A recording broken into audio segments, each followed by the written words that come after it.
From the ECSI Sports Studios and the #1 sports investors in America,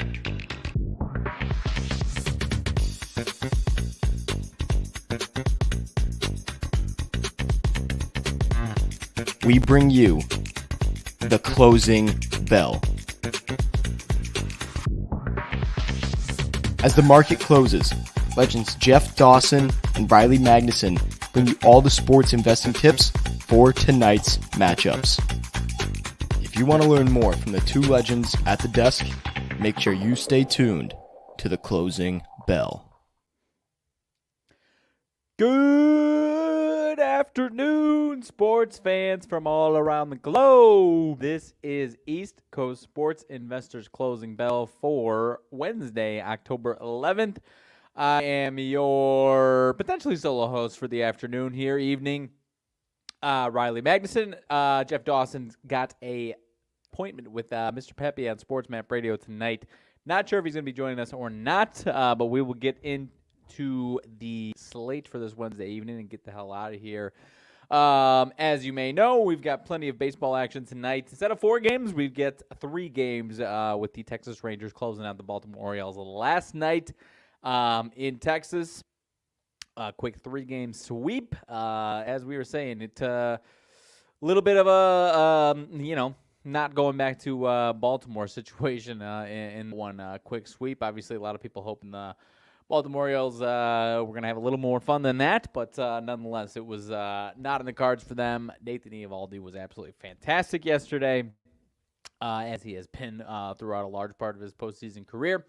And of course, the Orioles, not only their pitching staff, but their offense was definitely rusty. Left on the left on the plane, left on wherever the hell they were in the week off that they had, or whatever amount of time it was. Getting started right about now at Showtime. Game 3, Phillies and Braves. That one is in Philadelphia. I believe still technically maybe hasn't even started yet here, but that one is in Philly. You've got Nola and Elder on the mound there.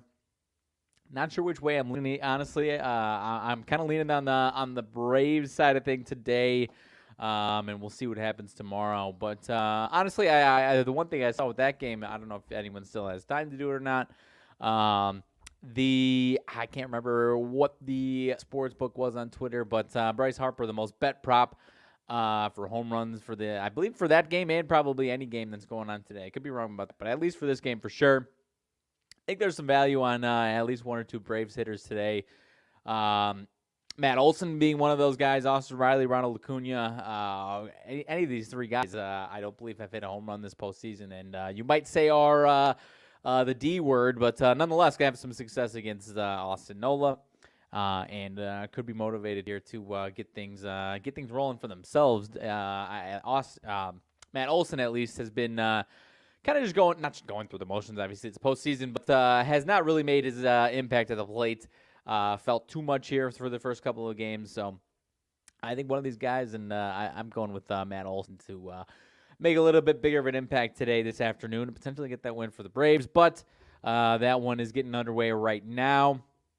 Elsewhere, before we get into the other couple of games, we've got NHL action going on tonight. My Blackhawks get the win last night, heading over to Boston tonight from Pittsburgh.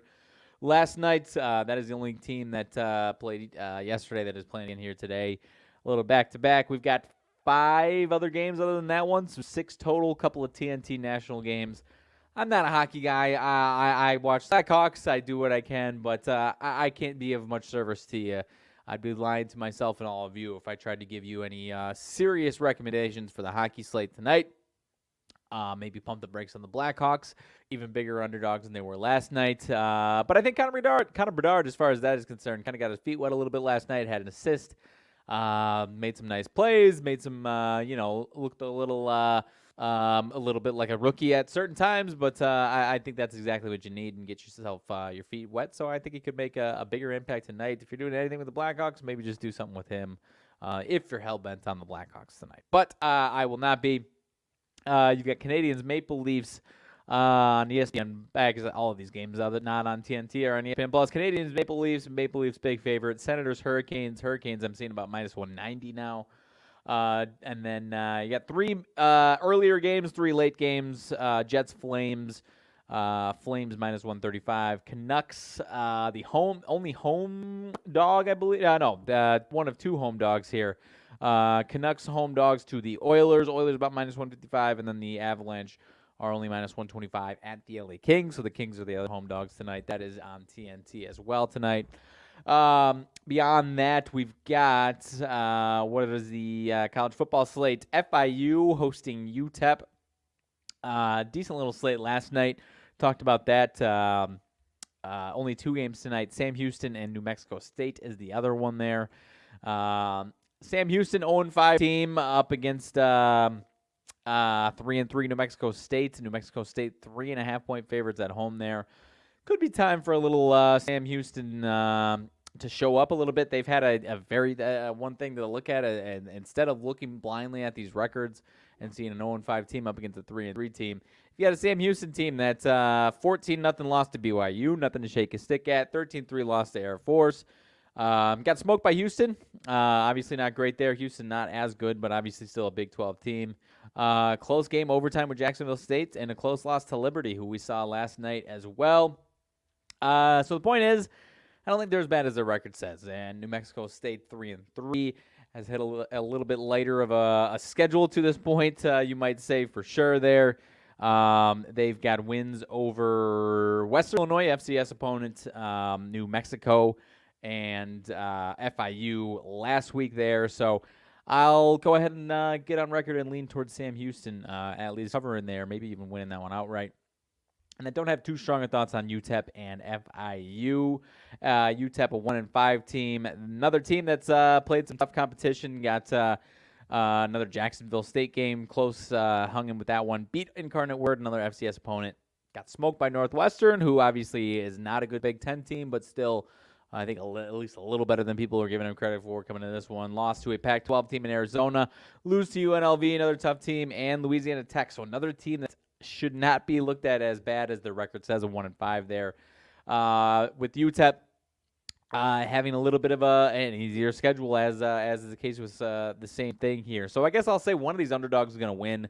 Maybe the other one falls flat. But I'll go with Sam Houston as being the underdog to look for tonight. But again, they take it with a grain of salt. I have not been watching these teams tape or anything along those lines. I'm just reading what I'm looking at here and seeing here. So that is it for college football tonight. Only 2 games, and then a couple better ones tomorrow out of the Big 12 and AAC. Still the AAC. SMU and Eastern Carolina, and then West Virginia and Houston is the other game tomorrow night. So a couple better games tomorrow, or at least bigger school games tomorrow. Moving back over to the baseball slate, and then we will get on out of here quick and easy. Aside from that, actually, before we go into it, not gonna go dive too deep. Decent golf tournament this weekend. The Shriners Open. A handful of names getting back out there. Nobody too massive, I don't think. Tom Kim's the defending champ, though. A guy that's at this point last year was a guy that was looking to break out. Didn't have the early start to his season, but then broke out again at the end of the season. So might even be a decent spot to look for Tom Kim again. I know some of these days, that's not Siwoo Kim, but some of these better Asian golfers are kind of the headliners in this tournament. So still, Siwoo Kim is in this one. So something to look for looking at that golf tournament. Kicking off tomorrow in Las Vegas for that one there. So now we'll get into the baseball slate, and we will get out of here 2 games after this Braves-Phillies game, which not sure if I've got misinformation, but it doesn't look like it started yet, at least on this app that I'm looking at. Astros and Twins is the next one up, however. Twins about minus 125, 130. Saw a lot of public money on the Astros here today. Jose Urquidy versus Joe Ryan. Urquidy, this is the first time we've seen him in the playoffs. Saw him a couple times getting his feet wet. Has had a bit of an awkward season here. Started the season in April, had a full April. Did not look great. Went on the IL up until August, and then has been with us consistently 10 outings since August here, and has been a little hit or miss in those starts. Not terrible when he came back, and then he finished the season fairly strong. Last couple of outings, pretty solid. 6 innings, 2 hits, no runs. Last time out, but at the end of the day, I feel better about a Twins team at home with some urgency up against Urquidy. We'll check out their team totals in a second, but you're getting Joe Ryan with what I am assuming to be his first postseason start, but I could be wrong there. No, that's right. First postseason outing for him in his career. Finished the season a little shaky. Obviously, he's had certain points this season of living up to his prospect name, what have you, but finished the season a little shaky there. So I kind of expect him, and we have not seen him here in the playoffs yet. I kind of do expect him to bounce back a little bit here with some rest, with that sense of urgency, the adrenaline, and in the playoff start here. Astros team hasn't seen him more than a couple of times in his lifetime. Bregman's got some solid numbers, so if you're looking for an Astros hitter, maybe go with Bregman. Whereas the Twins also haven't seen Urquidy too much, but Urquidy, a very hittable guy for sure there. So I'm kind of, as we said, let's look at the team totals for this one. I am leaning towards the Twins overall, but I do think there are some better ways to get into this one. You got a game total of 8 in this one, 3.5, 4 for the Twins. 3.5, 4 there for the Astros. I do think this one could be lower scoring, and you might even just have one team, kind of like we saw different, numbers being thrown at us here right now. Kind of could be a situation like we saw in Baltimore and Texas, where you're getting a 7-1 game. One team shows out, the other one does not show up at all. I'm kind of leaning towards that a little bit, or you might even get a 3-1, 4-2 type game here. So I'm leaning towards the under 8, 8.5.